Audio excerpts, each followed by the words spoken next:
আসসালামু আলাইকুম গাইস, আজকে চলে আসছে আরেকটা নতুন ভিডিও নিয়ে।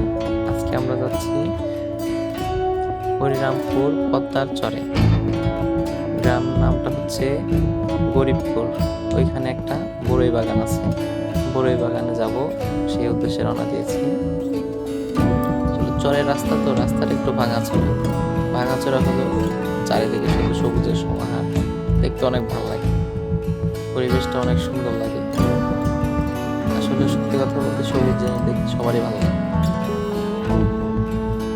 সবুজের সমাহার দেখতে খুবই একটা অদ্ভুত, অনেক সুন্দর, যেটা বইলে প্রকাশ করা যাবে না, ভাষায় বইলে প্রকাশ করা যাবে না। সামনে যাচ্ছে, এখানে ভুট্টা গাছ আছে। আর একটা ভাইয়ের কাছে জিজ্ঞেস করেছিলাম যে এখান থেকে নাকি এই দিক দিয়ে যাওয়া যাবে কিনা। পরে এক লোকে বললো যে ভাই সামনে যাইতে পারবে না, সামনে অনেক কাদা আছে। বাইক নিয়ে গেল, আর ওই সামনে একটা হ্যালো বাইক আসতেছে।